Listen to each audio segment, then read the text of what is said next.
কোয়াব BCB দ্বন্দ্বের রেশ গিয়ে পড়ে সরাসরি মাঠের ক্রিকেটে। নানা নাটকীয়তায় ক্রিকেট ও ক্রিকেটারদের ভবিষ্যৎ এগিয়ে যাচ্ছিল অন্ধকারের পথে। তবে বিসিবির নমনীয়তায় আবারও মাঠে ফেরে বিপিএল। সাংবাদিক শামীম চৌধুরী বলেন, এই সংকট বাংলাদেশের ক্রিকেট ব্যবস্থাপনার দুর্বলতাই তুলে ধরেছে। সেই সাথে জাতীয় দল ও বিসিবির কেন্দ্রীয় চুক্তিতে থাকা ক্রিকেটারদের কোয়াবে যুক্ত হওয়া একেবারে উচিত নয়, এমনটাই মনে করেন ক্রীড়া বিশ্লেষকরা। কোয়াব বিসিবি দ্বন্দ্বে দুই পক্ষের টানাপোড়েনে শেষ পর্যন্ত সবচেয়ে বড় ক্ষতিটা হয়েছে মাঠের ক্রিকেটের। টানা 2 দিন ছিল উদ্বেগ উৎকণ্ঠা। বৃহস্পতিবার বিপিএল এর 2 ম্যাচের একটিও মাঠে করায়নি। অনির্দিষ্টকালের জন্য বিপিএল স্থগিতের ঘোষণাও দিয়েছিল বিসিবি। কোয়াব নাজমুল ইসলাম দ্বন্দ্ব পরিণত হয় বিসিবি কোয়াব দ্বন্দ্বে, যদিও শেষ পর্যন্ত আবারও মাঠে করায় বিপিএল। এসব ঘটনাকে একেবারেই ভালোভাবে নিচ্ছেন না ক্রিকেট সংশ্লিষ্টরা। ক্রীড়া বিশ্লেষক শামীম চৌধুরীর মতে, এসব ঘটনা আন্তর্জাতিক অঙ্গনে দেশের সম্মানহানির কারণ।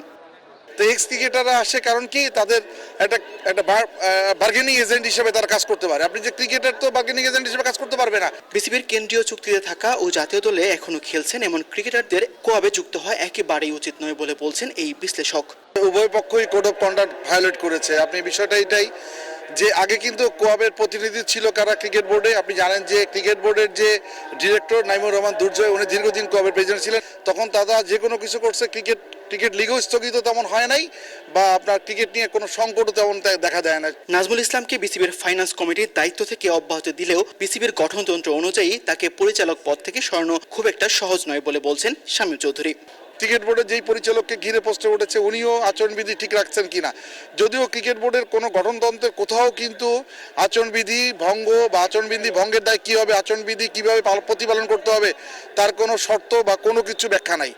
হ্যাঁ, যার কারণেই আপনি ক্রিকেট বোর্ডের কোনো পরিচালককে আপনি চাইলে ইমপিচমেন্ট করতে, অর্থাৎ আপনি বহিষ্কার করতে পারবেন না। এদিকে সব বিতর্ক আর অচল অবস্থা পাশ কাটিয়ে আবারও মাঠে ফিরেছে ক্রিকেট, আর তাতেই স্বস্তি মিলছে দর্শকদের মনে। আবার প্রাণ ফিরে পেয়েছে মিরপুর স্টেডিয়াম। ঠিক আছে, কুমিল্লার থেকে লোক আসছে, নোয়াখালী থেকে লোক আসছে, তারা কি করছে, খেলাটা বন্ধ রাখছে।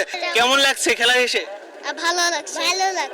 বাচ্চাদের খেলা দেখতে নিয়ে এসে আসলে কেমন ফিল করছেন? আসলে প্রথমবার ওদের জন্যই আসছে খেলা দেখতে। এটা তো অবশ্যই অনেক ভালো লাগছে। মাঠে ক্রিকেট ফেরায় আপাতত স্বস্তি মিললেও কোয়াব বিসিবি দ্বন্দ্ব যে বাংলাদেশ ক্রিকেট বোর্ডের দুর্বল ব্যবস্থাপনাকে চোখে আঙুল দিয়ে দেখিয়ে দিয়েছে, তার বলার অপেক্ষায় রাখে না। তাসবিহ শরণ, নিউজ 24, ঢাকা।